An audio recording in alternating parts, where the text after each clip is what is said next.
Everyone, to my professors, my teacher, mommy and daddies, senior, junior colleagues, and everybody on board. Like they said, my name is Dr. Ikotun, one of the youngest anesthetists in Lagos. I'll be giving a lecture about hemodynamic monitoring, mostly involving the invasive monitoring. It follows the outline. Basically, when we talk about invasive monitoring or hemodynamic monitoring, we talk about the cardiac functions. That is the job of the heart, how it pumps, receives, and distributes oxygens and nutrients to every aspect of the body, including the brain. So, and when you know that in anesthesia, monitoring is very important, especially in a critically ill patient in the ICU, because that is what gives us heads ups about patient conditions.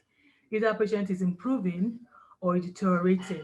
Monitoring helps us to adjust modes of management, treatment to patients in the ICU.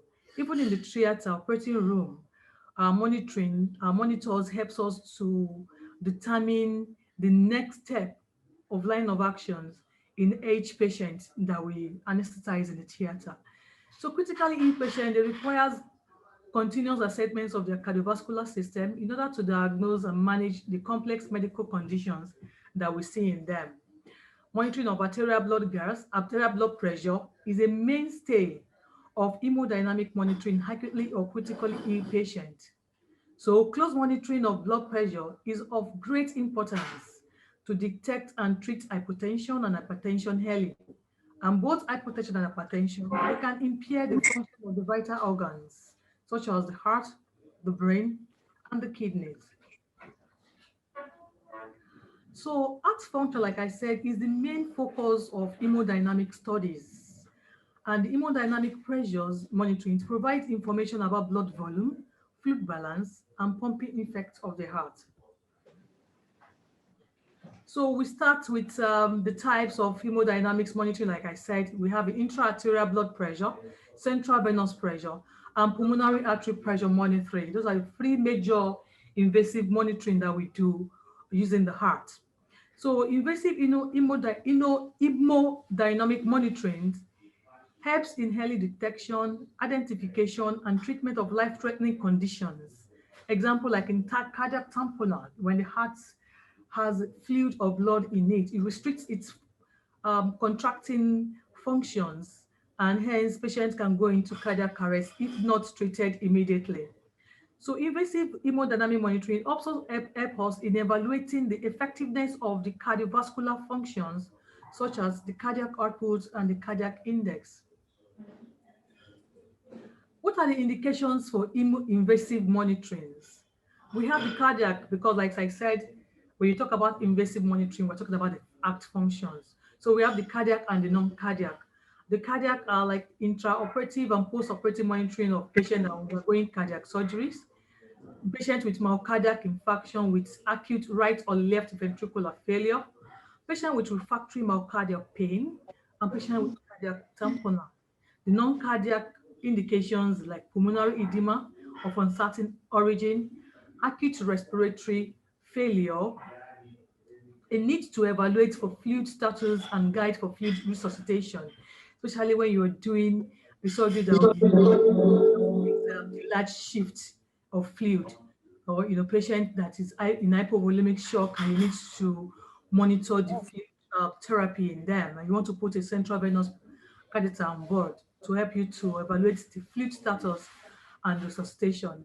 They need to evaluate hemodynamic response to potent pharmacologic drugs such as vasopressors. For example, a patient in hypovolemic shock or cardiogenic shock that you want to put on norepinephrine or you want to put on dopamine, you want to put in your intra-arterial line to show you the beat-to-beat changes of blood pressure and to help you, to guide you through the drugs you are given. Do you need to top up the inotrope support or do you need to taper down? So it helps you to either escalate or de-escalate your drug management. And in patients with significant hypotension and hypertension, you need to cite in an invasive line. The first of them all is intra-arterial pressure. Anesthesia for cardiac and major non-cardiac surgeries is frequently complicated by rapid and sudden changes in BP, like I explained earlier. So sudden losses of large amount of blood, direct compression of the heart, impaired venous return, and arrhythmias all contribute to hemodynamic instability. For example, you're doing, let's say we're doing a thyroid surgeries, a large, huge one, and the patient is bleeding. Yes, that area is very closer to either the heart and the brain, and you may not have access to your monitoring. So when the patient has sudden large amount of blood loss, the heart tries to compensate. While compensating, if you don't quickly intervene, the heart will stop working. So what do you need to do? You need to monitor the patient using your intra-arterial blood pressure, because it gives to you beat-to-beat changes in BP and will help you to guide you to what to do at every step of the time.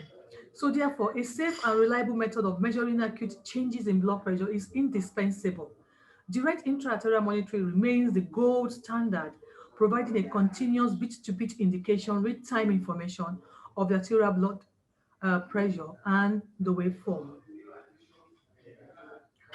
It also allows for frequent sampling of arterial blood for laboratory analysis, especially patients that you want to admit in the critical care in ICU, and the majority of them has respiratory issues. You want to be sure that they're not into respiratory failure. You want to get your arterial blood gas to help guide your intubation obligations or not. So it helps to frequently sample arterial blood gas. It also permits the rapid recognition of blood changes, BP changes, that is of vitals for the patient on continuous infusion on vasoactive drug, like I explained earlier. The equipment used to sight an arterial line is an arterial cannula. There's a diagram here. On the left side, I don't know if the cursor is showing, on the left side shows a catheter and a cannula in it. So this is the needle through the guide wire.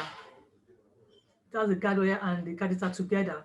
While on the right side, it has an introducer needle, a guide wire, and the cannula. The components of what I've just shown, or the component of an arterial line, are the Teflon arterial cannula. The Teflon arterial cannula, which is this. I don't know if my cursor is showing. This is the cannula, arterial cannula. It has a column of bubble-free heparinized or plain normal saline at a pressure of 300 millimeter of mercury, incorporating a flushing device. That is, you have a collapsible bag, collapsible normal saline bag, either 500 or 1 liter, attached to an infuser bag into it, and you now inflate the air into that bag to 300 millimeter of mercury. That is the heparinized normal saline, because this one that's what you attach to your connection of the transducer to the cannula. So it helps to flush the line every hourly by delivering between 3 to 4 mils of fluid into that line. What it does is to try to help to keep the line patent. Don't forget, it's an arterial cannulation. If you don't have such on board, there will be cloth formation at the hub of the cannula, and you will not be able to either take your sample or get your measurements. It also has a diaphragm and a transducer.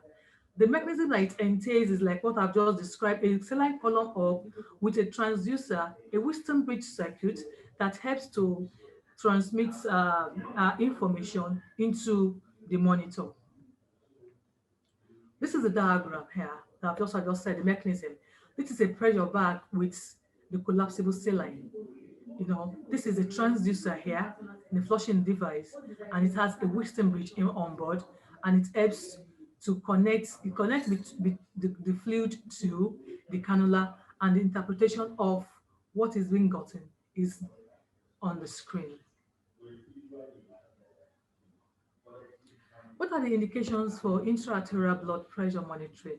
Major surgeries, procedures that involves large fluid shift or blood loss, surgery that requires cardiopulmonary bypass, surgery of the aorta, patient with right-sided heart failure, chronic obstructive pulmonary disease patient, patient with pulmonary hypertension or pulmonary embolism. For continuous direct blood pressure monitoring, especially in patients on inotrope support, inability to use direct blood pressure monitoring, especially in patients with severe burns and patients with morbid obesity, where you don't have adequate cuff pressure cuff for them. Procedure that involved the use of deliberate hypothermia, the ear, nose, throat procedure, the neurosurgical cases that they want you to do hypothermic anesthesia for them, hypotension, you want to cite an arterial line, the massive trauma cases, and for frequent arterial blood gas sample. Contraindication, we have the absolute one, which means that it's a no-no, don't cite it. Patient without pulse, absent pulse, patient with thromboangiitis obliterans, patient with full thickness burns over the cannulation, patient with inadequate circulation to the extremities, and patient with Raynaud's syndrome. The relative contraindications of anticoagulant, it depends on the anesthetists that want to cite the line. If you're comfortable with the patient on anticoagulant that you think you don't have problem, go ahead. Patient with atherosclerosis, inadequate collateral at the sites partial thickness bone at the cannulation site, patient with previous surgeries in the area, and patient with synthetic vascular graft.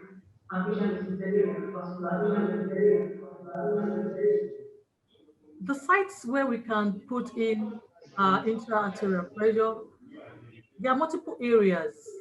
We have the common ones that we use. The most common one is the radial artery. Why? Because it is accessible, easily cannulated, and there's presence of continuous blood supply. The brachial artery, it has little or no collateral circulation, but can also be used. The axillary artery, the location of that artery affected the positioning of the patient.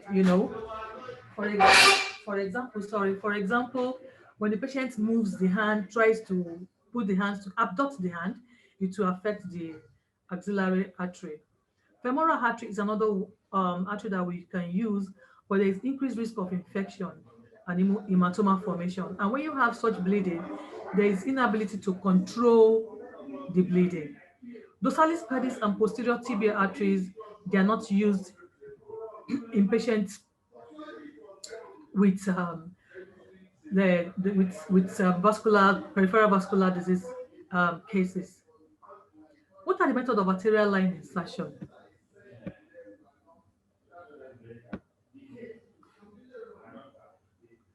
We have catheter over the needle. Okay. So sorry, can you hear me well now? I was told that it's echoing. Dr. Deshiyon, is it Yes, we better can now? hear you. We can hear you. It's better. Just turn your microphone away from your loudspeaker. Oh yeah, it's not even here. Okay. So there is catheter over needle and catheter over wire. The catheter over wire is the most common one we use, the Sedinger method or the modified Sedinger method. The catheter over the wire is what I'm going to describe. The procedure follows. Patient will position appropriately, either in supine position or sitting position. You identify the artery by palpation. You do an Allen's test. Allen's test is a test that is done to ascertain collateral circulation to the hand should we damage the radial artery, which means that the ulnar artery can take over the job of the radial artery should the radial artery is being damaged.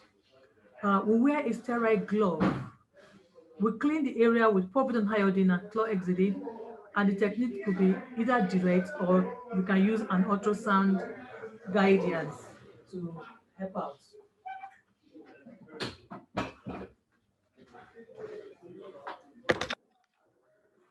test, you can ask the patient to make a tight fix, the hand that you want to use.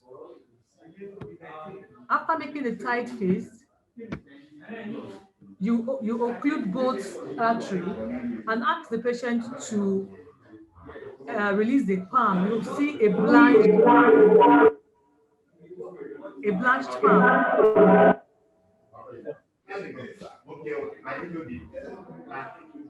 Then you release the ulnar artery while you are still occluding the radial artery.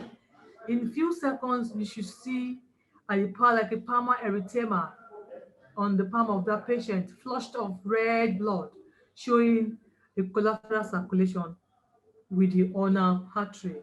We drape the field with sterile towels or drapes. We palpate the artery again with the second and third digit of a non-dominant hand. For example, if you are a right-sided, right-hand person, you palpate with the left. So you inject 1 to 2 ml of plain lidocaine 1% at the site of insertion. Don't forget, if you're using radial artery, it is superficially located. So you just need a little heave beneath the skin, because if you go too deep, you're going to numb that artery pulsation and you will lose the pulsation at that time. So just heave below the skin. You puncture the skin proximal to your fingers over the arterial pulsation.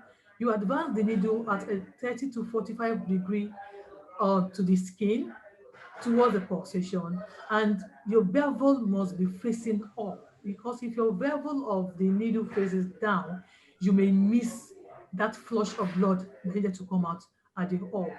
You observe the hub of the needle for a flush of bright red blood, signifying arterial puncture. Once the flash has been obtained, remove the syringe and advise the guide wire into the artery. Remove the needle while holding the guide wire in place, then advance the catheter over the guide wire into the artery. Once the catheter is in place, you remove the guide wire. So you only have the catheter, the cannula inside the artery. So you connect that to the transducer that has been attached to the collapsible heparinized normal saline. So appropriate positioning of the catheter is confirmed by return of positive blood from the catheter hub. You attach the catheter to the arterial line tubes, secure with sutures, tape, and occlusive dressing. What I've just described earlier, diagram of the Hallen test that I've talked about, and the Sendiga technique, what I've just explained to, this is the schematic diagram, step by step. That's to sight at angle 30 to 45 degree with the hand positioning. This one that is being showed here is the catheter over the needle type. So it has everything inside. You can see the needle in, the catheter is above it, and you have the blood at the hub. So you just advance to it and remove the catheter. And that's it. The catheter is in place. Yeah. So when the catheter is in place, this is what you're going to see on the monitor. This is the waveform. That is the arterial waveform. The arterial waveform talks about a systolic upstroke, the systolic peak pressure, the systolic decline, the quick notch, and the diastolic runoff. The systolic runoff that is normal systolic blood pressure, and it signifies, to show again, I want to explain.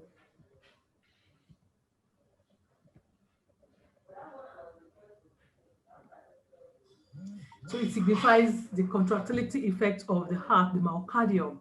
So if, for example, a patient with hemorrhagic shock, what you see with the heart is a slow upstroke, showing that the heart is trying to contract, but it's not enough because it's already in shock. So it requires you to give inotrope to help with the contraction of the myocardium, that's the heart.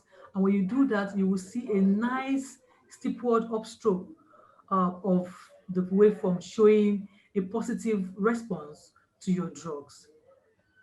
And the decline of the systolic is getting towards cardiac relaxation. The closure of the resonant closure of the aortic valve causes the diapnotic notch. So, and this notch, the position of this notch, we usually determines what happens to patients. This is the normal where it should be, the normal way. So, if it is lower down here, if it's lower down here, it means that this patient requires more volume in them. And if it's higher down there, it means that the patient does not need more volume, it's more iron than normal. This is it again. This is the diastolic blood pressure. The systolic, that is a peak, and this is the diastolic. I'm trying just to try to explain with the diagram. We have we have abnormal tracing. This is the normal. These are abnormal. This is underdamped, overdamped, and underdamped. Overdamped, things that can cause it are like air bubbles, clots in the hub of the cannula, the infusion bag. It has gone less than 300 millimeter mercury of inflation. All those one will give you overdamped. And what does it do? It underreads your systolic blood pressure. So why underdamped overread the systolic blood pressure? So which means that you need to flush your line regularly to keep it patent. What are the information that can be gotten from arterial line? The heart rate, the pulse pressure, presence of respiratory swings, left ventricular contractility, the vascular tone, and the stroke volume. What are the complications? Radial artery occlusion, which can be temporarily, hematoma formation with bleeding. The less common ones are the localized catheter site infection, hemorrhage sepsis, permanent ischemic damage, pseudoaneurysm formation, thrombosis, arteriovenous malformation, and air embolism. That ends the basic arterial blood. Next, the central venous pressure. Like I said, the central venous pressure reflects the amount of blood returning to the heart and the ability of the heart to pump the blood in the arterial system, just the way we describe in arterial blood pressure. So it is the filling of the right atrium. Was first described in patients undergoing thoracic surgeries by Ogis and Madovan, and they describe a fall in central venous pressure with blood loss and a rise in the central venous pressure with transfusion in 1959. Initially, it is being used as a guide for fluid resuscitation and monitoring in cardiac and thoracic surgeries, but later has been used in major operative procedures. This is an example of the central line kit. It has a graduated catheter. This is multi-lumen. This has three multi-lumen. The tip is blue. This blue tip indicates that by the time you remove it in future, you need to check it because sometimes you can have shearing effect. That is, the shearing part, this blue part is left in the atrium or in the internal jugular, if that is what is being used. And it has a dilator, it has a syringe, the scalpel. These are the adapter to keep it in place. This is a guide wire, and that's the needle. Things that can increase the central venous pressure are hypervolemia, forced exhalation, which is transient, patients on PEEP, patient with tension pneumothorax, pleural effusion, and heart failure. And those that can decrease central venous pressure are hypovolemia, septic shock patient, deep inhalation, which is transient, increase in venous compliance. What are the indications? Rapid fluid administration to treat hypovolemia and shock. When you want to infuse a caustic or irritating drugs like for cancer patients, chemotherapy or drugs. You want to aspirate air embolism, especially when we are doing open heart surgery. And after the surgeries, they want to be sure that there is no air left in the heart. We use the central venous line to aspirate the air. Insertion of percutaneous spacing leads for patients with sick sinus syndrome, severe bradycardia that need a pacemaker. Assess the patient with poor peripheral veins and for total parenteral nutrition. There are other indications a lot. What are the contraindications? Patients on coagulants, palliative is patient tumor, and patient with tricuspid valve regurgitation. Don't forget, the trabeculum is the valve that is between the right atrium to the right ventricle. So if that valve is defected, we may have issues writing our central line or getting adequate information that is being required. The site where we can put in our central line are internal jugular, the external jugular vein, the subclavian vein, antecubital vein, and femoral vein. The internal jugular and the subclavian vein are the most common sites that is being used. This is the central venous tracing. By the time you, just the same way we do our arterial line, besides the central venous, when you get into this, using the Sendinger method, you connect to its transducer and you have your tracing. So try to compare the central venous pressure tracing with the ECG, the electrocardiogram. It has three waves and two descents. The A, the C, and the V wave, and the X and Y descent. The A wave is the right atrial contraction. So it just occurs just after the P wave on the ECG. While the C wave is an isovolumic contraction forcing the tricuspid valve to bulge upward into the right atrium. That is, when the right atrium contracts, the valve will bulge towards that right atrium, which is, you see it at the end of the QRS segment. And the V wave is the right atrial filling. Don't forget, after contraction is relaxation. So by the time the right atrium contracts, forces the blood into the right ventricle, it relaxes to receive blood from the systemic circulation. So the right atrial filling is the V wave coming against the tricuspid valve, and you see it as the T wave is ending on the ECG segment. The two descents are the X and Y. The X descent signifies the right ventricular ejections. That is, the right ventricle is injecting fluid and blood into the pulmonary vasculation. So when it injects the blood, the valve is going to pull away from the right atrium. It occurs just before the T wave. And the Y descent is produced by the valve opening with rapid emptying of blood into the right ventricle. That is, the blood is being emptied from the right atrium into the right ventricle. And this occurs during the early diastole. The techniques like the arterial one, catheter through the needle, catheter over the needle, and catheter over the wire. What we do most of the time is the catheter over the wire, the Sendinger method. And the considerations for selecting the site of cannulation includes the experience of the operator, the ease of access, anatomical anomalies, and the ability of the patient to tolerate the position required for catheter insertion. For example, unconscious patients, any way you put it is fine. But for a very conscious patient, what I do regularly is to put in a subclavian access because they can work with it. It doesn't affect their positioning at all. The procedure is done under sterile condition. And the first thing to do is to introduce the needle into the skin. After you have draped, you clean, you drape, you have identified the carotid artery. Just lateral to it is a jugular vein, if you're using a jugular vein, and you aim towards the ipsilateral nipple to get into the jugular vein. So you introduce the needle into the skin using the appropriate landmarks or ultrasound locating device. You have a J-shaped soft-tip guide wire. By the time you have located the vein with effluent of blood, you pass in a clear wire into it. So you now remove the needle. This time around, you not need to make an incision because don't forget the catheter is big.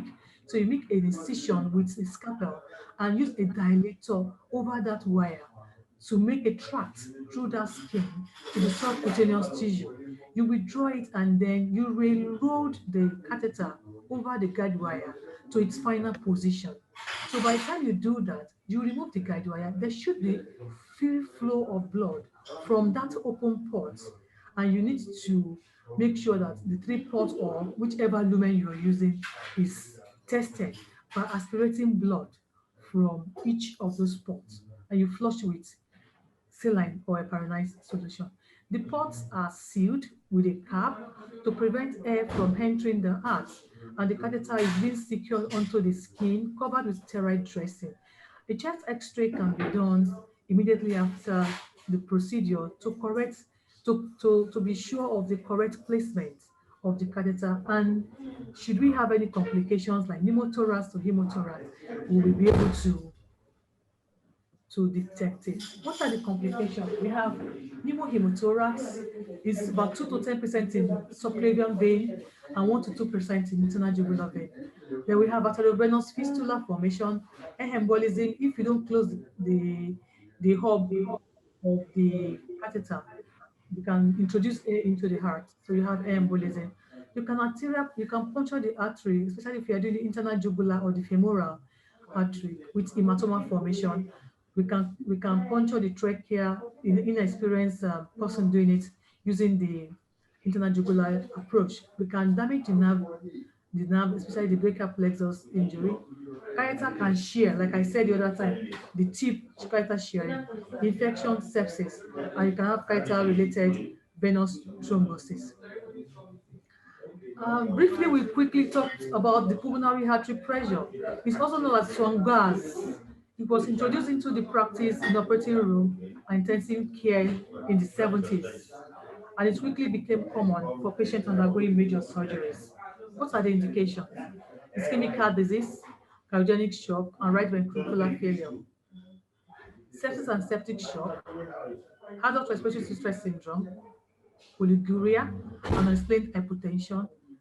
Perioperatively monitoring the patient, maybe for coronary artery bypass graft, open heart surgeries, and vascular surgeries.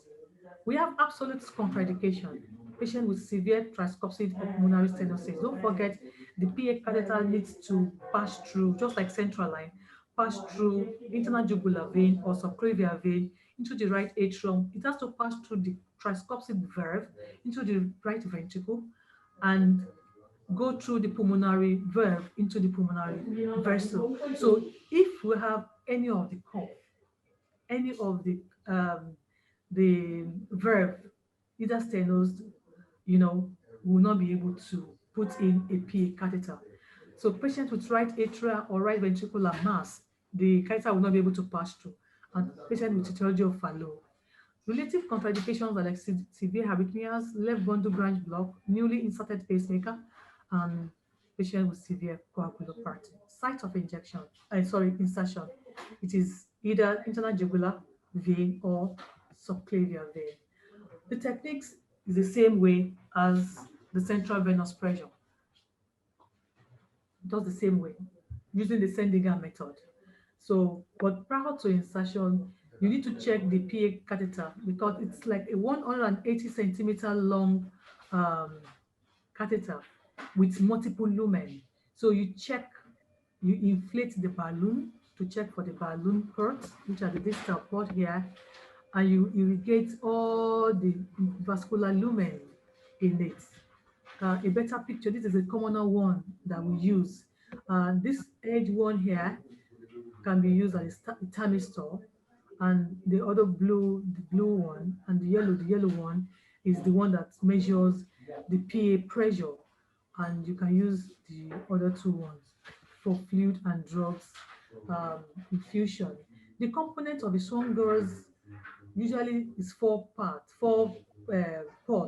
The proximal port, which is the blue port, is used to measure central venous pressure, right atrial pressure, to inject different drugs and to measure cardiac output. While the distal port is the yellow one, is used for pulmonary artery pressure. The balloon port is the red, is used to determine pulmonary wedge pressure. 1.5 special syringe is connected to it. It comes with it. And the infusion port is the white one. You can use that for fluid, for drugs, or any other drugs you want to infuse. Just like what I've just explained, I just try to put them here, what they can do. The PA catheter is advanced through the introducer into the internal jugular vein. When you get into the internal jugular vein, the distal lumen of that catheter will be connected to a transducer, because as you are approaching each of those area, you should be getting their wave. Because if you are in the right atrium, you will get a right atrial wave. If you're in the right ventricle, you get a right ventricular wave. If you're in the pulmonary um, area, artery, you get a pulmonary artery wave. And by the time it wedges into a branch of the pulmonary artery, it's where you get the pulmonary artery catheter wedge pressure. So we need to connect it to be able to see the wave and the measurement as we advance into the heart. So the distal movement of the catheter will be connected to the transducer pressure for continuous monitoring of the catheter as it advances. So when you get into the right atrium, we inflate the balloon with about a ml of air into it. So by the time you get into the right atrium, you see the display, the right atrial wave showing you between 3 to 8 millimeters of mercury. And by the time we get into the right ventricle, it shows us the blood pressure of 30 over 0 to 8. And by the time you get into the right ventricle, you fully inflate the balloon, not more than 1.5 air. That's when we help us carry the balloon T pulmonary artery and usually wedge at one of the pulmonary artery branch.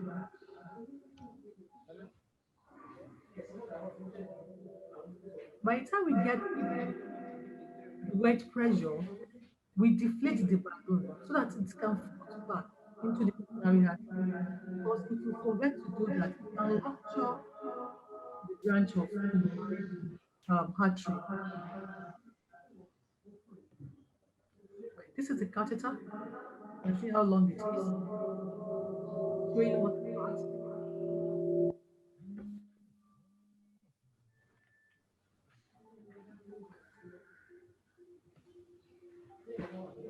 If you look at the flotation of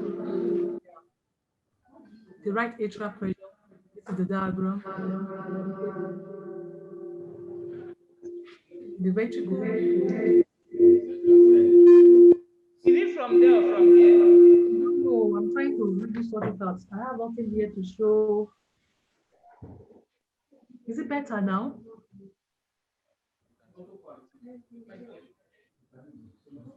Okay. So this is the right ventricular pressure. That is the wave. You can see that their waves are different, and this is the pulmonary artery pressure, and this is the wedge pressure.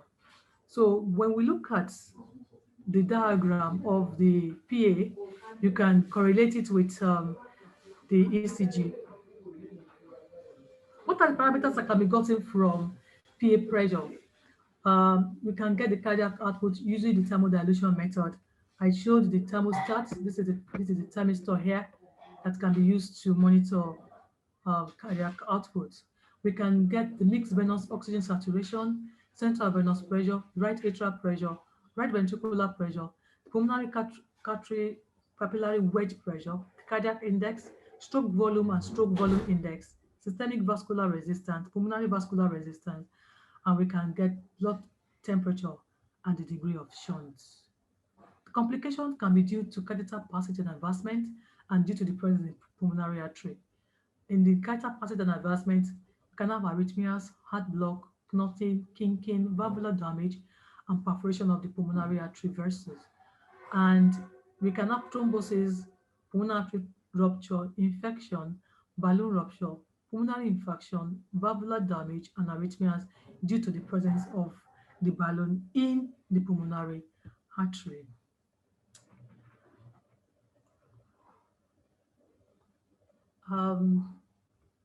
This will come to the end of the invasive monitoring in the critically ill patient, especially in our patients in the ICU.